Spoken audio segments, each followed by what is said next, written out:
নারায়ণগঞ্জ জেলা প্রশাসক মোহাম্মদ জাহিদুল ইসলাম মিয়া তার নিয়মিত কর্মসূচির অংশ হিসেবে মঙ্গলবার দুপুরে সুইড বুদ্ধি প্রতিবন্ধী স্কুল পরিদর্শন করেন। এ সময় তার সাথে ছিলেন উপজেলা নির্বাহী কর্মকর্তা তাসলিমা শিরিন। তিনি প্রতিবন্ধী শিশুদের ফুল ও চকলেট দিয়ে অভিনন্দিত করেন। বিশেষ চাহিদা সম্পন্ন শিশুরাও জেলা প্রশাসককে কাছে পেয়ে বেশ উচ্ছ্বসিত ছিল।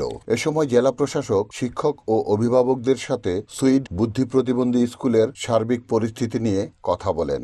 আমাদের শিক্ষকদেরকে বলবো, আমাদের এই চ্যালেঞ্জ বেবি যারা আছে তাদের অনেক ক্ষেত্রে অনেক বেশি মেধা, আমরা যেন সেই মেধার দিকটা আমরা যেন বের করে নিয়ে আসতে পারি। এটা আমাদের যারা আমরা তাদেরকে নিয়ে কাজ করছি, তাদের জন্য কাজ করছি, তাদের যে নির্দিষ্ট সেক্টরে যেখানে মেধা আছে সেই মেধাগুলো যেন আমরা বের করে নিয়ে আসতে পারি। আমি বিশ্বাস করি আমাদের এই চ্যালেঞ্জ বেবিরা কখনোই আমাদের সমাজের বোঝা নয়, তারা আমাদের সমাজের একটি গুরুত্বপূর্ণ অংশ এবং তারা একদিন আমাদের এই সমাজে অনেক কিছু তাদের স্ব অবস্থান থেকে আমরা যদি তাদের নির্দিষ্ট যে সেক্টরে তাদের আগ্রহ আছে সেই সেক্টরে যদি তাদের কাজ করার সুযোগ করে দিতে পারি, আমি অবশ্যই বিশ্বাস করি যে তারা সেই সেক্টরে সমাজে অনেকের চেয়ে ভালো করবে এবং সমাজে অনেক বেশি গুরুত্বপূর্ণ ভূমিকা রাখবে।